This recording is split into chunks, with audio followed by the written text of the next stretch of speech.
La confiance totale en Dieu, c'est s'abandonner à lui avec foi, même lorsque les circonstances sont incertaines, même quand on ne comprend pas, même quand le vent souffle contraire à ses promesses. Nous devons juste y croire que lui demeure, il est assis sur le trône et il agit. C'est ça la confiance totale en Dieu. Je sais que ce n'est pas facile, mais c'est possible à celui qui croit. Il dit dans Ésaïe 41, le verset 10, « Ne crains rien car je suis avec toi. Ne promène pas des regards inquiets car je suis ton Dieu. Je te fortifie. Je viens à ton secours. Je te soutiens de ma droite triomphante. » Il nous rassure que nous ne devons pas avoir la crainte. Nous devons avoir confiance, nous devons lui faire confiance et nous devons nous confier qu'en lui. Parce que là même dans le Proverbe chapitre 3, à partir du verset 5 et 6, il dit « Confie-toi en l'Éternel de tout ton cœur et ne t'appuie pas sur ta sagesse. Reconnais-le dans toutes tes voies et il aplanira tes sentiers. » Sa parole est claire. Nous devons juste s'appuyer sur sa parole. Nous devons juste croire en cette parole, car la réalité n'est pas la vérité, forcément la vérité. Mais ce qui est vrai, c'est ce que l'Éternel dit. Pas ce que nous vivons tous les jours, pas la réalité, mais ce qui est sûr, on doit s'appuyer sur la vérité. Et la vérité, c'est Christ. La Christ, c'est la parole. C'est sur ça.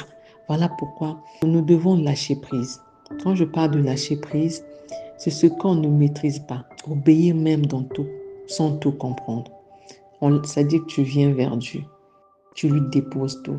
Tu t'abandonnes. Même, c'est-à-dire que même quand au quotidien, tu as déposé. Parce que souvent, ce que nous voyons, ce n'est pas forcément la vérité. C'est-à-dire ce que l'illusion, ce que le monde nous présente, ce n'est pas forcément ce que le Seigneur nous réserve ou le Seigneur nous garde. Pas forcément. Parce que souvent, quand on a une situation, c'est qu'on a l'impression que tout devient encore plus difficile qu'avant. Je dis même, j'aurais dû même laisser. Mais ça nous montre quelque chose qui dit non, il y a quelque chose j'aurais dû laisser. C'est ça.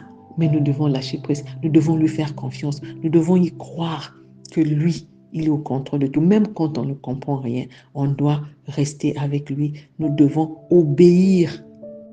Parce que quand c'est comme ça, il y a maintenant des principes. Fais ceci, fais cela. Depuis que je l'ai remis, ça, il y en a si bave. Obéis. On te dit fais, vas-y, fais. Même si tu ne comprends pas, à l'aveuglement, avance avec le Seigneur.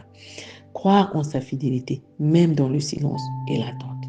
C'est ça, la patience qui nous manque. Nous devons garder, nous devons croire que Dieu est fidèle. Il est fidèle dans sa parole. Il ne change pas. Ce qu'il dit, il le fait. Mais quelle est l'attitude que nous avons pendant l'attente? Le silence de Dieu n'est pas le refus.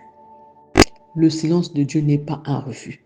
Il travaille en secret. Nous devons lui faire confiance, même quand on ne voit pas. Même nous devons lui faire confiance parce que lui, il agit au temps favorable. Et quand il agit, quand il bénit, quand il arrive, rien ne peut s'arrêter. Personne ne peut l'arrêter. Alors nous devons croire en sa fidélité. Marcher avec foi, pas seulement avec la vue. Dans 2 Corinthiens chapitre 5, verset 7 le dit. Nous devons marcher avec foi, pas seulement avec la vue. Voilà pourquoi je disais que la vue, c'est-à-dire ce que nous voyons, peut nous embrouiller, peut nous emmener dans la désobéissance, peut retourner notre regard vers Dieu. Retourner notre regard, c'est-à-dire donner le dos à Dieu pour faire autre chose. Au contraire, il nous demande de marcher avec foi, pas seulement avec la vue.